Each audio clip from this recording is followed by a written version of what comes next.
Good evening, everybody, and welcome to BCS Edinburgh Branch webinar, Broken Promises, How to Keep Your Word and Your Sanity Too. My name is Mike Hurst from BCS Edinburgh Branch, and I'll be handling the technical side of tonight's meeting. Before we start, a quick note on GoToWebinar for people who are not familiar with it. Depending on whether you are running desktop app or in browser, you'll see something like the panel on the left or the browser page on the right. By default, you are muted. You can click on the mic icon, labeled A above, to unmute yourself, though we would need to allow that first. The hand icon, labeled B, will notify us that you are requiring attention. You can ask questions by typing your question into the questions panel. If you're having technical issues during this session, then please use the questions panel and I'll try to help. To allow smooth running of the session, we'll take questions at the end of the presentation. Either type questions in the questions panel or raise your hand and we'll unmute you for you to ask your question. We are recording this talk and it will be available on our BCS Edinburgh Branch website and on the BCS YouTube channel. So I'll now switch presenters to Claire, and while we're doing that, I'll hand over to Seb to introduce our speaker for this evening. Thanks, Mike. So I'm really happy that Claire accepted to come along and talk here at the BCS. She's been a friend of mine for quite a while now.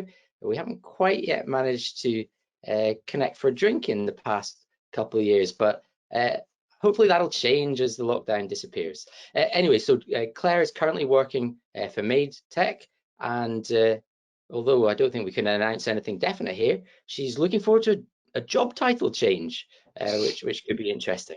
Anyway, she works at Made Tech as a lead engineer, and she is also running the Making Tech Better podcast, as well as the In Simple Terms blog. So she's very busy in the community. She's really into XP and getting people working close to the code and having good coding experiences. And you will have noticed this if you looked at her abstract for this webinar, where she is about keeping your word and your sanity, and yet she is using a metaphor of the JavaScript promises model as well. So I'm really looking forward to this session, and Claire will be answering questions at the end. So hold on to your seats and get ready for the ride. Over to you, Claire. Okay, thank you. So hopefully you can see a slide that says broken promises. And I was going to say as well that because the biggest problem for me of doing remote talks is that I don't get to see the audience, so I don't get any feedback. So hopefully it won't cause too much chaos if you use the questions screen to give feedback as well. So if I say something that you like, because I can't see you nodding and smiling, you could put a little note in the question screen because I can see that. Okay, so this is a picture of my delightful son Oscar, who will be my model for this evening, and here he is modeling frustration. And I'm going to start by describing a scenario of personal time management, which is I'm sure that you'll all have had the experience of having an awful lot of stuff that you're trying to get done and failing, and wanting to believe that you are going to get those things done, and putting a lot of pressure on yourself to achieve what is actually too much, and then criticizing yourself for being lazy when you don't get that stuff done. So maybe this weekend you think that you're going to clean the kitchen and take the rubbish to the tip and create a new website, and when it comes to the end of the weekend and you haven't done all of those things, you're going to be really horrible to yourself and tell yourself how useless you are for not having done all the things that you said you were going to do. And this is something that I've been through. I've been absolutely tearing my hair out, and for years and years and years I've always had this problem that I always have this giant to-do list. I never get to the end of it. I always have this idea that I'm going to get to the end of it, and I never do, and I'm always really frustrated and I'm really stressed out and I'm not getting all of the things done. And I think that the reason I'm not getting all of the things done is because there's something fundamentally wrong with me. I'm not working hard enough. I'm not efficient enough. If only I could be better, then everything would be okay. But in fact, what's really going on here is that I'm giving myself unrealistic deadlines. What I'm doing is I'm making promises to myself that I can't keep. So, what's amazing to me is that I still keep doing this, but I did keep doing this over and over and over again, not learning the lesson. Every weekend I would say yet again that I was going to do A, B, C, D and E, and by the end of the weekend I'd be lucky if I'd done A and B, and when I hadn't done C, D and E, I would be berating myself for being useless. Until I realized that actually this was daft, because what I was trying to achieve was not realistic. And the important thing is that it was possible for me to gather data and find out how long it was going to take me to do all of the things that I was trying to do. And I started doing something very simple and a bit anal, but very simple, is that what I would do is when I was sitting down, a lot of time I'd be sitting down at my computer with a big long list of to-do things.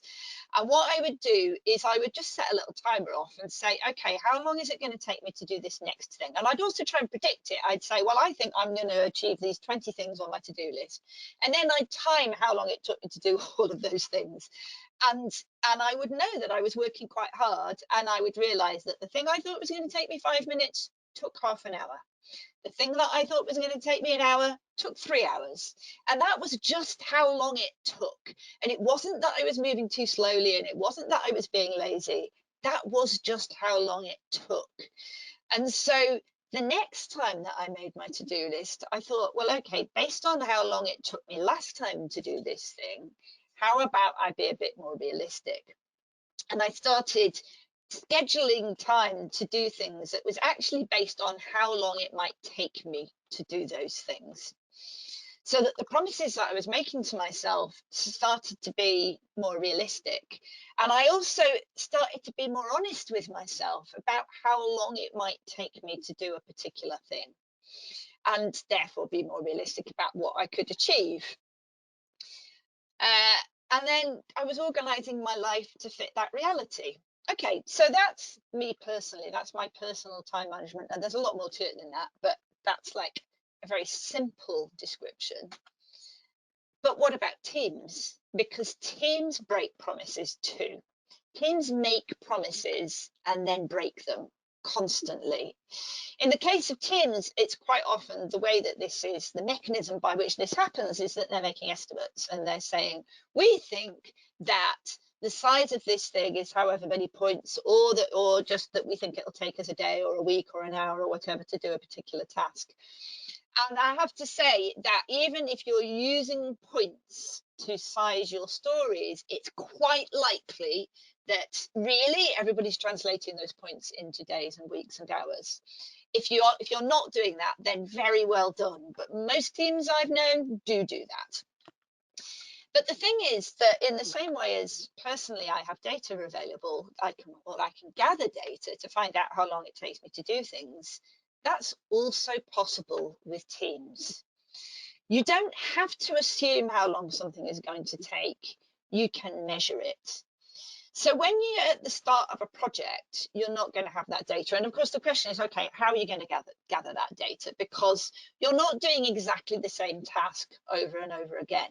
You might be doing similar tasks, but you're not always going to be doing the same task. So even if you know the last time you did this thing, it took this amount of time, you don't know it'll take you that amount of time next time. There are often lots of unknowns in the work that you're doing. But what you can do, there are lots of ways you can do this, and it will depend on the work that you do in your team. The simplest thing that you can do is to simply to calculate how long it takes you to get to delivery of a particular story. And you can still then do sizing, you can do small, medium and large, but you can say, looking at the last period of time, how long did it take from conception to delivery? So I'm talking about live in front of customers. How long did it take to deliver a story? And then what you can do is you can start to say, okay, well, that's how long it took us last time. So that's how long it's probably going to take us next time. But there are still some issues with this because you're still talking about time. And I find personally there are issues with this because I'm still saying I think it's going to take me this amount of time to do a thing. And then if, you know, other factors come into play and it's not possible to do it in that amount of time, then the blame game starts again. Then the self-hate starts again. Then there's the, oh dear, but I broke my promise to myself. And it's definitely better to do what I would call forecasting. It's definitely better to calculate based on data, based on history, how long things might take, and forecast forwards. And there will be times when you need to do that. But I think there's an even better way of doing it. And that is to think about JavaScript promises. JavaScript promises are also promises, but they work quite differently. So when you're talking about timing estimates or forecasts, what you're saying is, I promise that I will deliver this thing to you on this date at this time. And JavaScript promises don't work that way. You don't say, I promise you will have this thing in a certain number of milliseconds. You're just saying, I promise you will have this thing. When you have it is when it's done. And that's a very different way of thinking about things. But it does mean, going back to your personal to-do list, what you say to yourself is, this weekend, these are the things that I would like to achieve. Now, I might use some forecasting data to at least think that that might be mildly realistic, that I might at least get a high proportion of those things done by the end of the weekend. But I still don't know, because there are still lots of things that might happen this weekend that are unpredictable. So I can have a guess using data rather than just purely plucking guesses out of midair, because we all know how bad we are at that. But I still don't know for sure. So what I'm going to say is, these are the things that I am going to achieve because I think that they're important. This is the order in which I think they need to be achieved because of priorities. And by the end of the weekend, I will have done as much of it as I could. I might not have done all of it, but if I don't get it done by the end of this weekend, I'll do it next weekend. So personally, I use a very simple personal management system now, which is just a little app called Due, and you can look it up, but there are lots of similar apps. And what it says is, I say to myself, these are the things that I'm going to say are due by the end of Sunday evening. But if they're not done by the end of Sunday evening, then I can just click a button that says next weekend or tomorrow or in 3 days. And I'm saying, you know what, I didn't get it done, and it's okay. It doesn't matter, because the point was not that I had to get it done by the end of this weekend. The point was that it was a thing that I wanted to achieve. And it was important, and it was important enough that I actually want to do a good job of it. So if I didn't manage to get it done by the end of this weekend, that's okay. And what I'm saying, all I'm promising is that I will deliver something. I'm not promising when. So to go into a little bit more detail of how you might, lots of the things that you might need to have in place in order to do this, there are lots of things that can impact both your team's efficiency and effectivity and your personal effectiveness. So one of those is Slack. So people talk about building Slack into the system. What that means for a team is that if you've worked out that you think you can achieve this number of pieces of work in this time period, then actually you take some of those out again. You assume that there will be time when you don't assume that people are going to be absolutely working 8 hours a day and constantly focused on things and working. You assume that there will be time when they're not completely focused. And by building that Slack into the system, that allows you to cater for unexpected events. It allows people to swarm. If one person is stuck, then everybody can help that one person and get things through bottlenecks. And on a personal note, it allows you to have time off. It allows you, again, to deal with unexpected events like people being ill or things breaking in your house. And personally, what I've done is I've decided that I'm not going to aim to get more done. I'm going to aim to get less done. And there are a few little tricks that I can do in order to help that. So one of them is to remind myself that a lot of the things that I think I need to get done by the end of this weekend are not that important. If I was suddenly felled by a terrible illness, would it really matter? Would there be anybody dragging me out of my sick bed and saying, no, Claire, you can't be ill because you absolutely have to clean the kitchen? No, I don't think so. So, and a lot of the time with teams, we create these arbitrary deadlines for ourselves. We say that a thing has to be done by a particular time. But if you ask the question, does it really? Most of the, depending on which industry you're in, most of the deadlines that you have set yourselves, the world is not going to end if you don't meet that deadline. So the question is, do these things really need to happen at this time? Or is it more important that they're done well and that you're taking care of the well-being of your team and that you're able to deal with unexpected events? And if you find that you weren't able to live up to a particular promise that you made, then what you've learned there is that you needed more time or more resources, and you've learned something that you can pay attention to the next time you make a plan.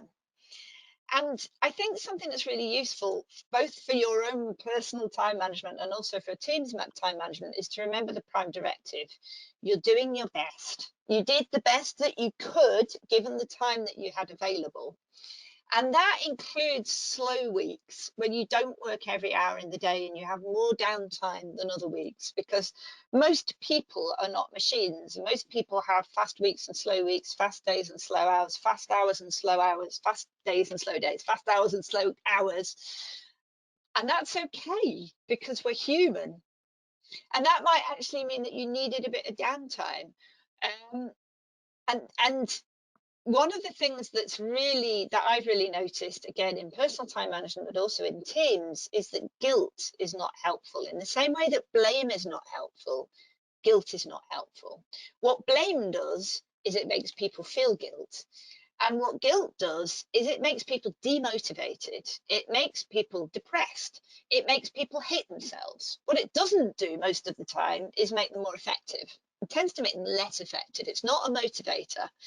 So rather than making people feel guilty or blaming people, you're better off saying, okay, so what was the reality that we were in? If we didn't fulfill a promise, why not? Was it a realistic promise? How can we make it more realistic? And how can we look at doing a good job rather than doing something faster? So similarly, on a personal level, you need rest and relaxation. You need to schedule in rest. You need to get sleep. Don't get me started on sleep because I'll go on forever. Sleep is really, really good for you. You probably need more of it. So I have found, though, that interestingly, personally, now that I'm also trying to schedule in more R&R than I used to, more rest and relaxation and more sleep, that means there's less time available for all of the things that I'm trying to get done. And I can just end up getting in a state again because I'm so worried about whether I'm getting enough sleep and whether I'm getting enough rest, rather than saying, hang on, the point of that rest was supposed to be to relax. One of the things that I say to myself a lot is mañana. It can happen, which means tomorrow. It can happen tomorrow. It's okay. How are you feeling now? Can you just relax? So there are various psychological tricks that I use, and they are useful on a personal time management level, but they're also useful particularly now that we're all working remotely, because we have to motivate ourselves to get work done, often on our own, without there being anybody sitting next to us, chatting to us, or even noticing when we're not working. So it's a bit easier to skive. And if you're anything like me, you don't enjoy skiving. It's easier to just find yourself staring out the window or surfing the net, but you don't feel good about it. And you'd rather be motivated and getting work done. So there are lots of little tricks that I employ to help that to happen. And they also they work on a getting work done level, but they also work in terms of helping your teams to be productive. So the first one is really simple: do one thing at a time. And whatever thing that you are currently doing, don't think about anything else, just think about that thing. So on a team level, allowing your teams time to focus is really important.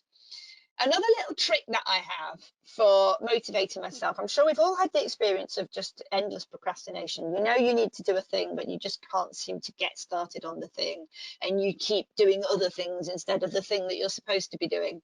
I have a little trick that I play on myself when I have a job that I want to do, but I just can't seem to get myself to do it. And most of the time for me, those are the things that are a little bit hard, maybe a little bit challenging, and I'm worried that I'm going to fail. I'm worried I'm not going to be any good at it, or that I'm going to find it really difficult, so I put it off. So what I do is it's a ridiculous little trick, and yet it still works. I say to myself, I'm not going to do that thing, but I am going to get everything that I need to do that thing. So I'm going to open all the documents that I need. I'm going to write a to-do list, like, you know, just a small task list of everything that's involved in this particular job. I'm not going to do the job, but I'm just going to open all the things that I need to do the job. I'm going to get everything ready to do the job, but I'm not going to do the job. And what's really interesting is, and so I feel better about that, because it's okay, I'm not going to do the job yet. I don't have to do the job yet. I'm just going to get ready to do the job. But what's really interesting is that by the time I've opened all the documents and made the to-do list and thought about what I need to do, now I'm in the mindset. Now I've got pulled into it, and I actually want to keep moving, and suddenly I'm doing the job that I had been putting off. Another thing that I do is be kind to myself and to others. Forgive myself when I don't have time. Another thing I do is I say, I'm just going to do it now, and then it's done, and then it's over with. If it's something I don't want to do, the quicker I do it, the quicker it's done, and then I don't have to do it anymore. Another little trick that I have is I say, because something that I find myself doing is, I wonder if anybody's done this. I certainly do it at weekends. I have to confess, it has also happened during the working day, that I have stopped for a break, maybe at lunchtime, and I've started watching a Netflix series, and then suddenly it's 2 hours later and I'm still watching Netflix. Particularly at the weekends, it can be 5 hours later and I'm still watching Netflix. The problem is that at some point I've stopped enjoying watching Netflix. I'm not happy about this. It's like Netflix has sucked me in, or whatever your drug of choice is, it's sucked you in and you can't escape. It's like a vortex, and you're not happy, you're not enjoying it. And at that point, I try to be mindful and look at myself and say, am I enjoying this? If I'm not enjoying it, it's not rest, it's not relaxation, I'm just having a horrible time. And I think, what would I be happiest doing right now? And what I would be happiest doing is whatever is the next thing on my to-do list. And if that's the case, then why aren't I doing it? Because that would make me happier. To do the thing that you would be happiest doing. But also, if I am going to carry on doing nothing or watching Netflix or whatever, then I should make it official rest time. I need a rest. I'm having a rest. I'm allowed to have a rest. I can enjoy having a rest, and enjoy that. Enjoy the thing that you're doing. Try to be mindful. One other thing that I was going to say about being mindful as well is that quite often I say to myself, okay, well, if I put this thing on my to-do list, or if this is a job that needs doing, then I probably actually want to do it. I put it on my to-do list because it was a thing that needed doing. So how about I enjoy doing it, and just deliberately be mindful and think, I'm just doing this one thing. I don't need to think about the other things, but this thing is something that I'm enjoying right now. So oh, I'm just trying to get to the next slide. Why is it not going to the next slide? There we go. So, okay, that means we can live happily ever after. So I'm going to run through the takeaways of what I've been saying. So this is me in teacher mode now. So the first list of takeaways is, first of all, know how long things will take. Be honest, be realistic, track progress. But also, if you made a plan and you didn't succeed in that plan, you didn't realize that plan, that doesn't mean you failed. That's completely pointless language. It just means that the plan itself was not a realistic plan. So change it. And try to promise what you're going to do rather than when you're going to do it. Focus on outcomes. What is it that you're trying to achieve, and aim towards achieving it. But don't worry if you don't achieve it by this exact time frame, because most of the things, it won't actually matter. Also, think about what would happen if you were suddenly seriously taken ill. What would happen if you were suddenly knocked down by a bus and you were in hospital in, you know, completely covered in plaster cast? What would actually happen? Would it really matter if you didn't do this thing that you're worried about doing? Do one thing at a time and prioritize, so you can think, what is the next small important thing that I need to do? I'm just going to focus on that. Don't feel guilty and don't assign blame. Guilt is not helpful. Be kind to yourself and others. Remember the prime directive. People are generally doing the best they can in the circumstances they find themselves. So, more takeaways. What would you be happiest doing right now? Do that thing and then enjoy it. Do you need a rest? Okay, if you need a rest, then you need a rest.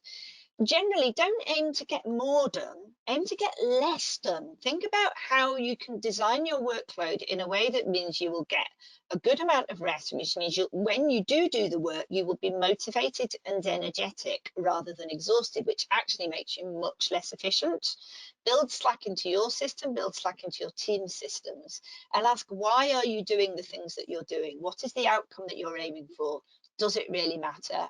But also, who else can do this? Does it have to be you? Because chances are it doesn't actually have to be you. Okay, the reason it says podcast there is to remind me that at the end of the talk, I have to tell you about the podcast. So we have just launched a new podcast a few weeks ago. This is brand new. This is the first talk I've done since we launched the podcast. So I have to get in the habit of telling people about the podcast. This is Made Tech's fortnightly podcast. It's hosted by me. It's called Making Tech Better. The theme is improving software delivery. You can see 3 Twitter handles on the screen. That's my Twitter handle, Made Tech, my employer's Twitter handle, and also the podcast's Twitter handle, which is Making Tech Bet2 for boring Twitter reasons. And so far we've published episodes. So every episode is an interview. And so far we've published interviews with Jessica Kerr on semathecy, which is a word that you will learn if you listen to the podcast, but it's about learning and teams. Interview with Paula Poole on transformation, with John Skeet on coding for fun, with Kit Collingwood, who is the CDO at Greenwich Council, on tech for the common good, with Dave Rogers on toxic technology, with Ino Corrie on retrospective anti-patterns, which is her new book. And we've got episodes coming up from Esther Derby on people and patterns, Kevlin Henney on balancing change, and Maria Maffedon, who's the CEO of STEMETS, on women in technology and taking control, and with Mary Williams on bringing change to legacy tech. And that's me done. So if there are any questions, I'm happy to hear them. So you could get your choice. You can either type your questions into the question box and through the miracles of modern technology, Claire will be able to read them. Or if you'd prefer to speak to her, raise your hand and I can unmute you. So is there anyone that has anything they'd like to ask Claire? And while you're thinking about it, I would like to, I mean, it's not so much of a question, Claire, but it's more of a joke, actually. Tell me a joke, Seb. What a great idea. So there was, I was sitting in a bar in the west of Scotland a number of years ago, and somebody was explaining, there were some Spanish people there, and they were explaining to the local West Coast fishermen that were in the bar the concept of mañana. And just the way you described it, they said, you know, why do it today if you can do it tomorrow? And the fishermen looked at each other and went, oh, we're never in such a hurry here. There you go. So Abby, I'm going to unmute you, so give you a chance to ask your question. You will also need to press your unmute button. Oh, she doesn't have a mic, but she has. That's not going to work then, is it? It sounds like it's more of a comment than a question, but she she's listened to one of the podcasts, and she's heard what I said about the hackathon that Sal Freudenberg and I and Luce Carter and Cynthia Lee all had a team at. And it was a 25-hour hackathon. Sadly, they don't happen anymore, but there used to be an annual hackathon in Manchester called Hack Manchester, which was a 25-hour hackathon every October. The reason it was 25 hours is because it was always done the weekend that the clocks go back. And because the clocks go back, you get an extra hour. And the culture is that everybody stays up all night, and you stay awake for 25 hours, and there's lots of coffee and Red Bull, and there is a room full of beanbags available for you to nap in. But a lot of people, most people do try and stay up all night. And actually, that is pointless. So it's very simple. The longer you stay awake past your bedtime, the less effective your brain is, and the smaller amount of work that you're going to get done in the time that's available. And like following that to its logical conclusion, I currently now, having read Why We Sleep by Matthew Walker, I now get 8 hours sleep a night. And actually, funnily enough, it was Sal who told me about that book, and she, during that hackathon, got more sleep than I did because she was taking it even more seriously than I was. But having read that book, I now get, actually, I spend 8.5 hours at least in bed every night to give myself the opportunity of getting 8 hours sleep. And what I'm finding is that I have so much more energy during the day. I was worried because I thought, I mean, to be honest, I used to be quite happy with 6 hours in bed of my sleep. And 7 hours in bed was probably the maximum that I was likely to allow myself. And any more than that, I would feel like, yes, but that's time wasted. That's time that I could be spending doing things. If I'm in bed, I can't get things done. And what's happened is that now that I spend 8.5 hours religiously in bed every night, I get more done. So I have less time available, but I get more done in that time because I'm so much more effective. Oh, top tip for getting more sleep, Neil. My top tip, well, my current, I invented a new thing. I'm very proud of it. So I'm actually 51 years old, and I'm a woman, which means that I'm currently I'm approaching menopause. I'm perimenopausal. Apparently there's a really good documentary about that tonight, which might be on now, but I'm sure you can all watch it on catch up, Davina McCall.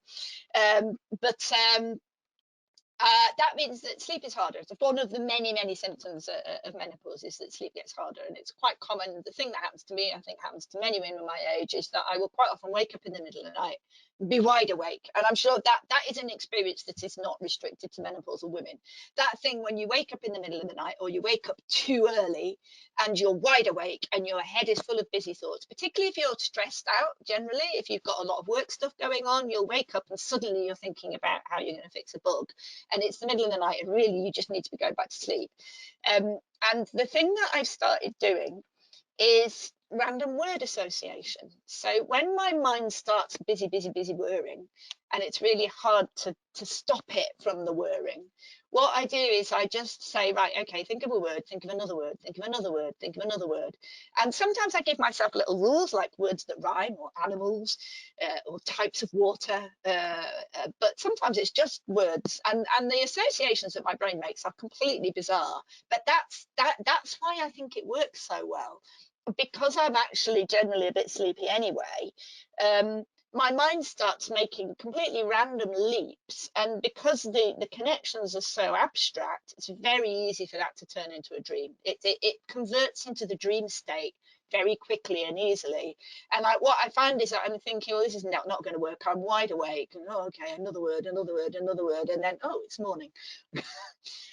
So that's a really nice little tip. Another one is to have a bedtime routine. So don't look at screens, have low lighting. Screens are really good bad because blue light makes you more alert. So low lighting, hot bath, no screens, and just have a period of relaxation before you get in bed, rather than going straight from the laptop to the bed with your head full of whirring thoughts. Good advice. Anyone else with questions? Oh yes, Sergio, would you like to speak? Unrealistic deadline. Yeah. Do you want to speak, Sergio? I've unmuted you. If you unmute yourself, Sergio, you'll be able to ask your question if you have a microphone.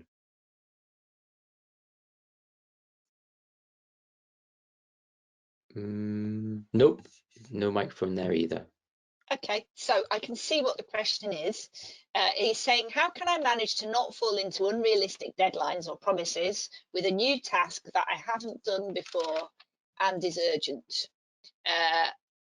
Yes, so it's a new task that you haven't done before. It's urgent. So I suppose what you're saying is that what you don't know is how long is it going to take. So here's the thing. Are you a human being or are you a machine? Because the thing is, it's going to take you however long it takes you. And let's say, for instance, the thing that you're being asked to do needs to be done by 5 p.m. today, but you just can't do it that quickly, then there's nothing anybody can do about that. You are a human being and it will take you as long as it takes you. So what I can't do is turn you into a superhuman. So this is why if somebody is asking you to do a thing that has never been done before, then you're simply, or that you've never done before and that you don't know how long it will take you, then you simply can't promise to them that you will have it done by a particular time. And it doesn't matter how urgent it is. It doesn't. What won't help anybody is for you to say, yes, I can have it done by 5 p.m. And this is what people do, by the way. They say, this is an urgent deadline. This thing needs to be done by 5 p.m. And because everybody agrees that it absolutely has to be done by 5 p.m. and there's no choice, there's no alternative, they're saying, no, it has to. There's no way out of this. It has to be done by 5 p.m. So what people do is they say, oh, okay, then I'll do it by 5 p.m. because you told me there's no choice. So therefore, I'm just going to make an unrealistic promise. And it doesn't change the outcome. It doesn't make the thing be done by 5 p.m. It just gives people false hope. What you have to say is, I'll do this thing and I'll do my best, but I can't promise that it will be done by the time you want it done by. What I can do is I can break it down into smaller tasks. Maybe I can say, well, okay, I'll do this thing first and I'll let you know when this thing is done. And maybe some of these things could be done by other people simultaneously and asynchronously. So let's think about that. Is that possible? Because it might not be. But is it possible? If it is, then let's split it up. Let's get lots of people working it. Let's get people swarming on it. Let's get more than one head on it at the same time. So literally for you, what you probably want to say is, please, can I not do this alone? Please, can I have somebody else to do this with at the very least? Because they will, apart from anything else, help to stop me from panicking. But yeah, I mean, you can only do what you can do. So the best thing you can do if something is urgent is just try to manage the risk. But you have to make sure that people understand there is risk. You can't make that go away. So go on. At the risk of just adding a little bit extra to your answer, I've often found it quite useful while I'm brushing my teeth of the evening to practice saying "I don't know" to the mirror. Because as someone working in IT, you're not encouraged to say "I don't know." But if you've never done it before, and they say, "Can you get it done by the end of the day?" and the honest answer is "I don't know," it's better just to say "I don't know" than to make an unrealistic promise. Yeah, and also I mean, this is why daily stand-ups are really useful and why, you know, regular reviews are useful, to say, let's revisit this in the morning and let me give you a progress update. I don't know how much I will have done by then, but let's find out. I'll give you a progress update. If we think that there's a problem, then let's think about what we can do about it. But let's not just say we're going to turn me into a superhuman and make a promise that's unrealistic, because everybody loses. Nobody gains from that. Oscar, do you have a microphone? And if so, would you like to unmute yourself?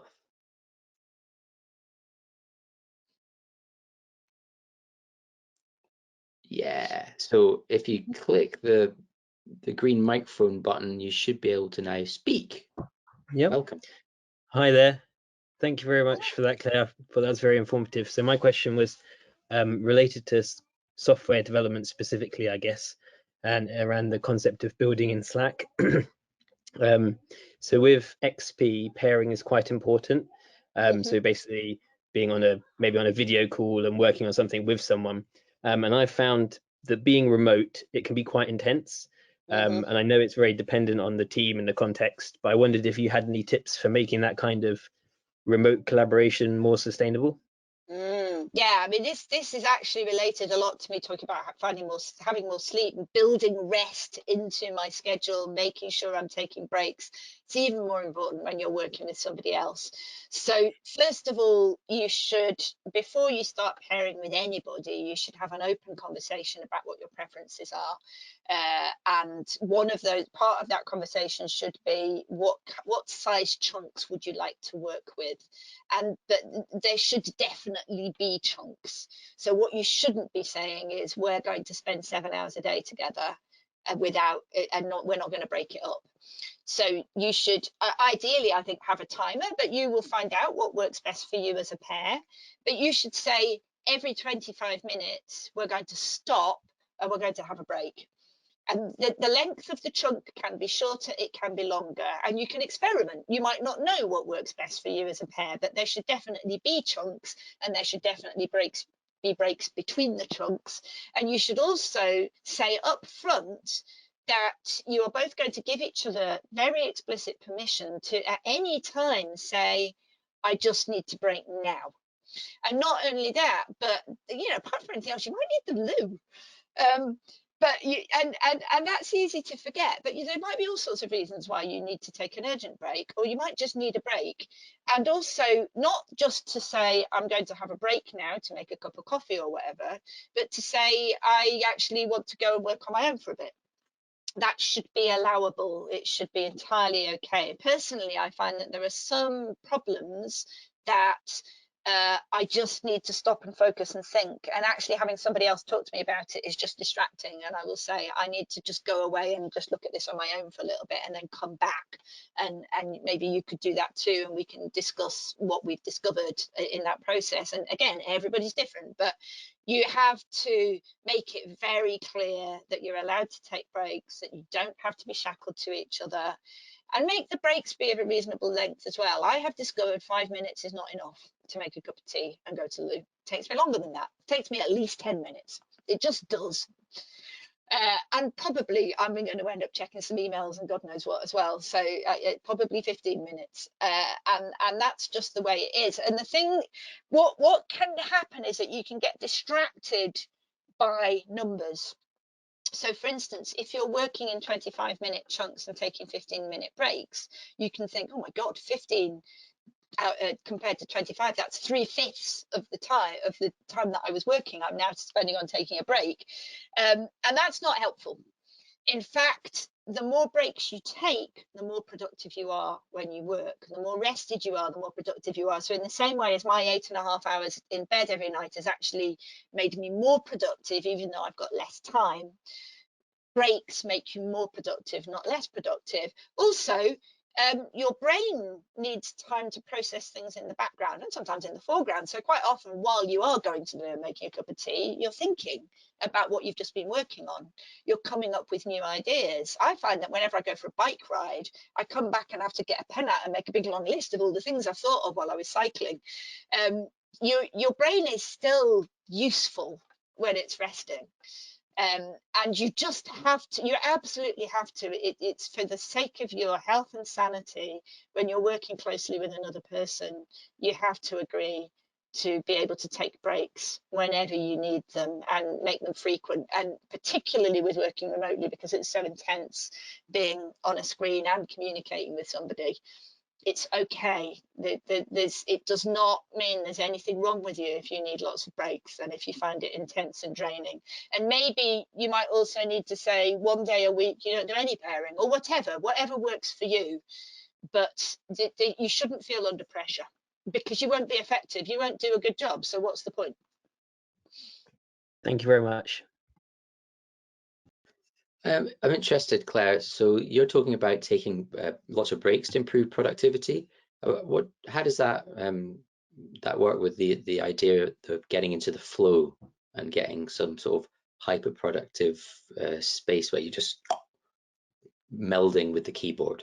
Yeah, see, that's a really interesting one, because I definitely know that feeling.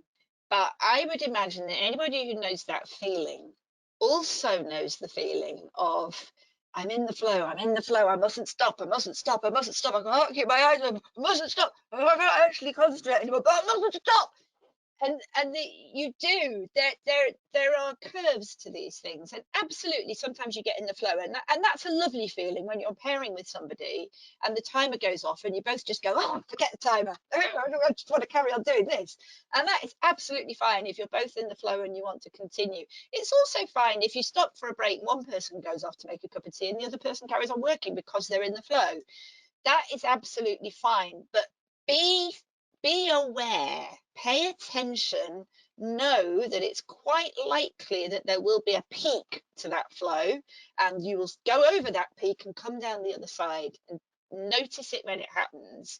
And when it happens, don't think to yourself, no, I'm a superhuman, I can keep going, I can keep going, I can keep going, because you can't. If you stop and break and come back to it, you'll be so much more effective and your brain will work much better after the break. Thank you. Does anyone have any other questions? This is the last call for questions.